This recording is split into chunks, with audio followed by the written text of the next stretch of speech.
Boa noite, meus queridos irmãos e amigos. Eu sou o pastor César e nós vamos dar início a mais uma devocional, uma palavra de esperança para tempos difíceis.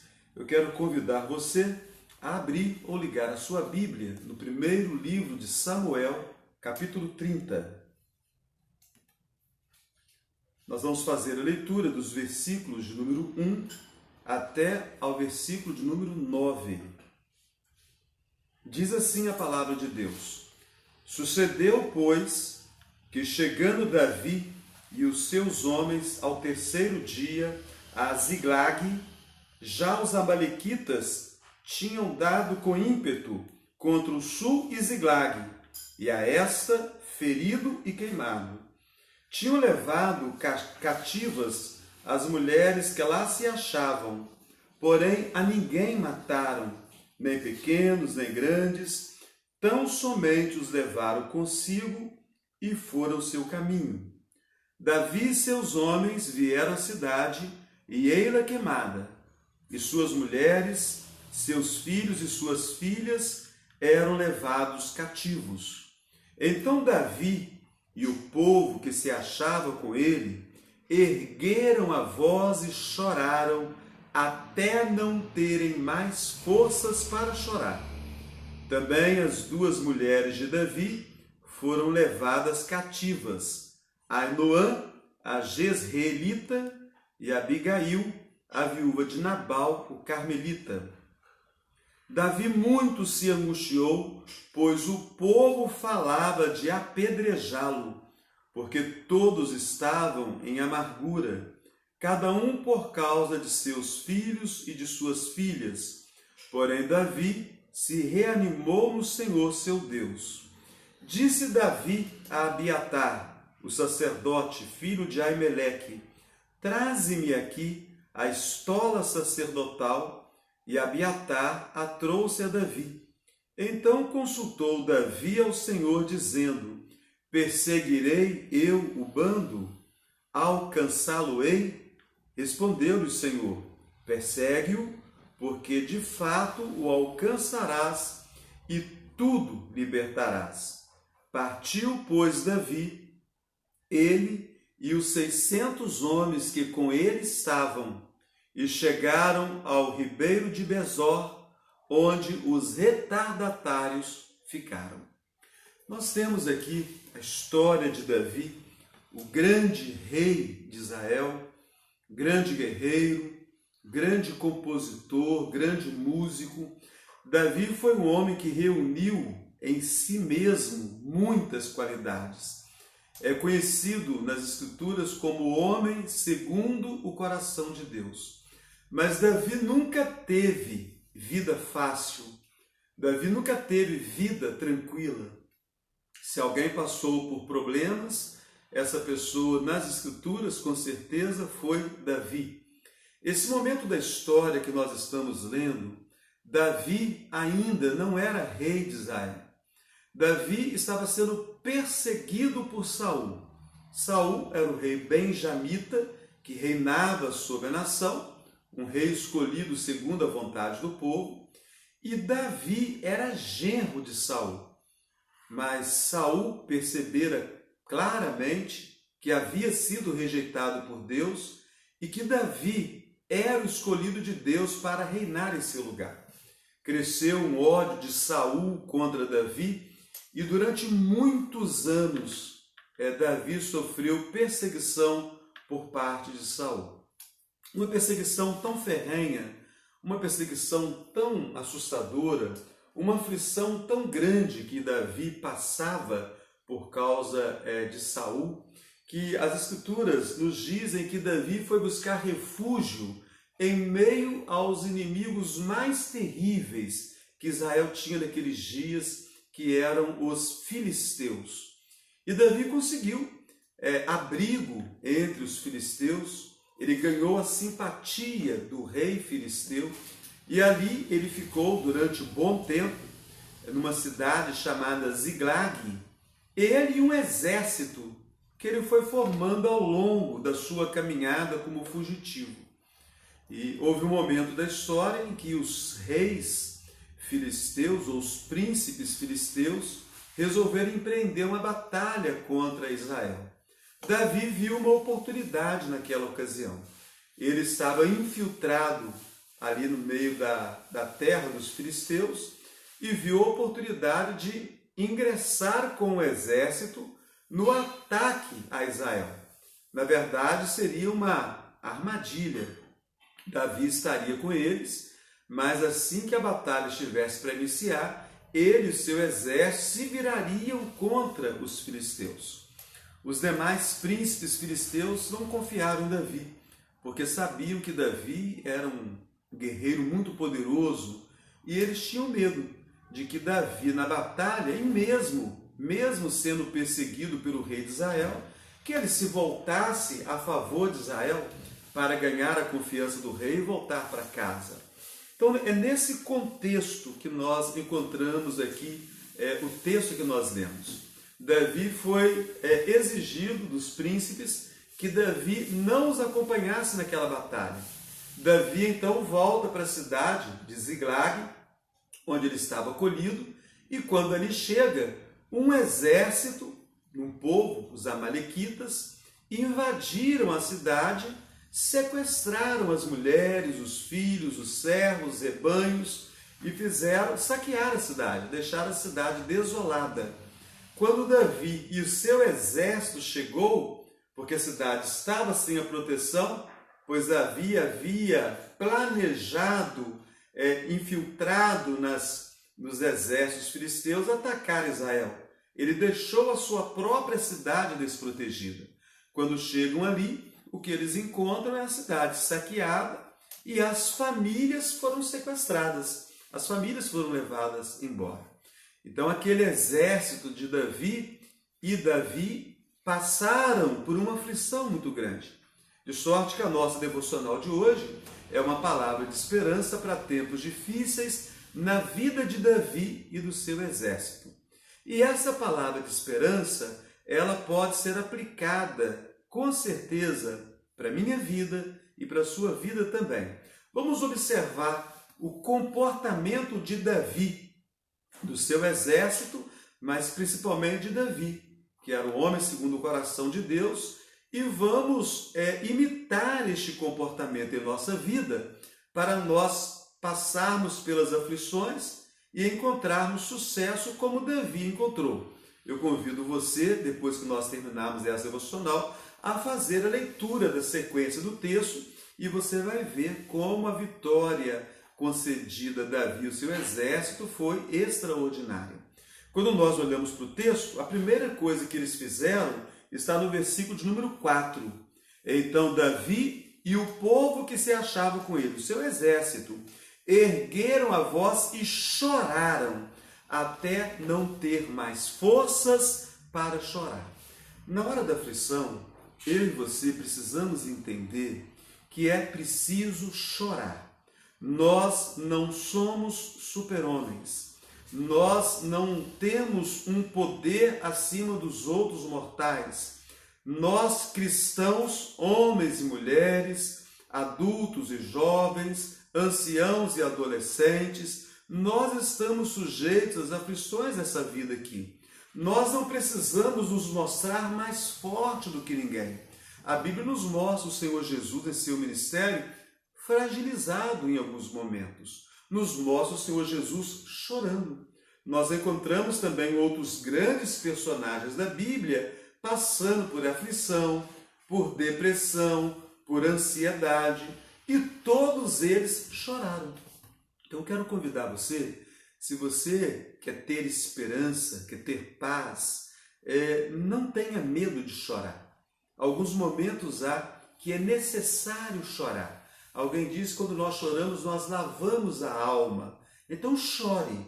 Se você passa por uma aflição muito grande na sua família, ou uma aflição de outra natureza, financeira, física, emocional, relacional, qualquer aflição que venha trazer muita angústia a você, não tenha vergonha de chorar.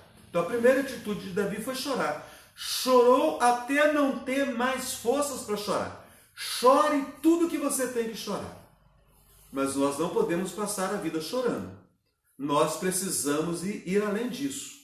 Porque muitos choram e ficam apenas no choro. Isso não vai resolver os nossos problemas. Isso não vai trazer esperança para nós. Depois de chorar tudo que você precisa chorar, você tem que observar o próximo passo de Davi, que está no versículo 6, na parte final. Porém, Davi se reanimou no Senhor seu Deus. O que quer dizer isso? Davi, ele chorou bastante e ele se lembrou que ele tinha um Deus por ele. Ele se reanimou em Deus. Como que alguém pode se reanimar em Deus? Primeiro, lembrando que não está sozinho. Se você não se esquecer que você não está sozinho, que você tem Deus com você na caminhada, isso vai te ajudar muito. Porque nós nunca podemos esquecer da máxima: eu e Deus somos sempre a maioria. Então, se você tem Deus com você na caminhada, você já é a maioria. Ele se reanimou em Deus. Então, eu quero que você se lembre nesse momento que você não está sozinho. Deus está presente com você. E ele se reanimou em Deus também, porque com certeza ele trouxe à lembrança os feitos de Deus na vida dele até aquele momento. Quantos livramentos ele havia experimentado. Então, se porventura você está passando por uma grande aflição hoje, seja ela de qualquer natureza, eu te convido a reanimar em Deus, lembrando que há um Deus por você e que você traga a lembrança a libertação de Deus ao longo da sua história.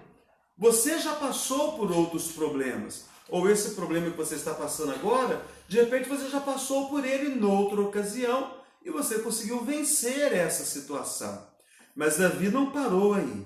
No versículo 8, então consultou Davi ao Senhor. Você sabe o que é consultar a Deus? É orar.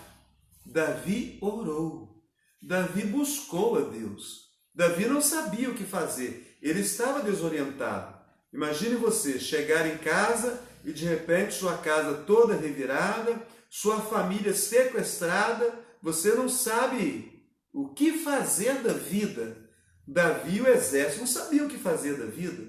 Então, nessas horas, a gente vai chorar, nós vamos buscar forças, vamos renovar as forças, mas nós precisamos orar, consultar a Deus, para nós tomarmos as decisões mais acertadas. Porque tem gente que chora, tem gente que se reanima em Deus, mas não consulta a Deus. E se você não consultar a Deus, você vai fazer as coisas segundo a vontade do seu coração.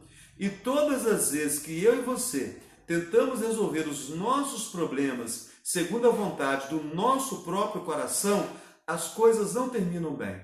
Porque a Bíblia diz que o nosso coração é extremamente corrupto. O nosso coração é muito enganoso. Então Davi orou a Deus. Ore a Deus. Apresenta a Deus esse problema que te aflige, que angustia a sua alma, que abate o seu espírito.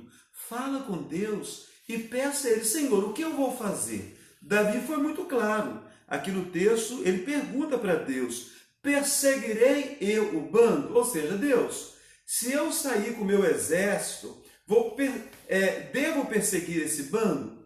Porque se o exército fosse maior, eles seriam exterminados, ou seja, de repente era melhor esperar para fazer uma estratégia militar para resgatar os que foram sequestrados, os que foram levados cativos. Então ele pergunta: perseguirei eu o bando?